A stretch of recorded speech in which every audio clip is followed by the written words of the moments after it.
Paraguay Bicentenario. La historia es hoy. Hoy en día es impensable vivir sin comunicación. Estamos tan acostumbrados a la velocidad del internet o de cualquier otro tipo de medio que en segundos nos convertimos en protagonistas de un partido de fútbol o de una catástrofe.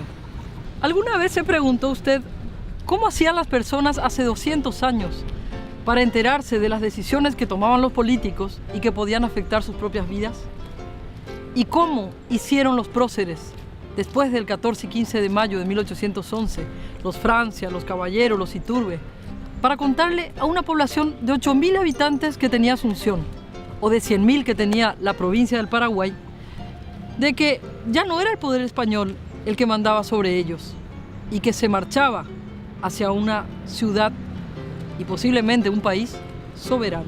Para los patriotas del 15 de mayo de 1811 era urgente comunicar a toda la población que en pocas horas debían quedar desarmados, porque a pesar de que tenían ya controlado el cuartel principal, aún quedaban comerciantes que proveían armas y que podían generar un cambio de situación.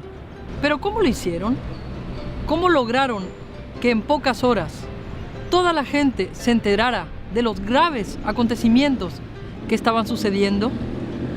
La fórmula venía de varios siglos atrás. Se contrataba un pregonero que era el encargado de ir diciendo por las calles la nueva noticia. Además, se ocupaban de hacer varias copias manuscritas de las decisiones que se llamaban bandos, y estas se fijaban en los lugares más importantes de las ciudades.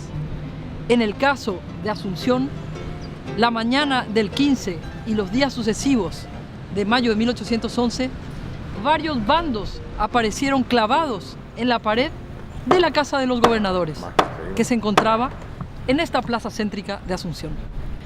Fue así que el 15 de mayo de 1811, el pregonero Santiago iba escoltado por un redoble de tambores.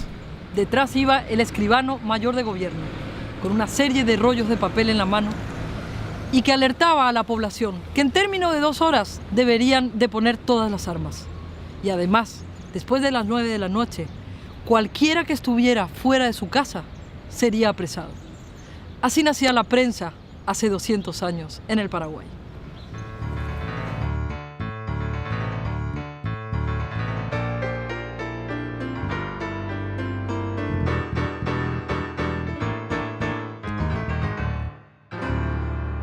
Paraguay Bicentenario.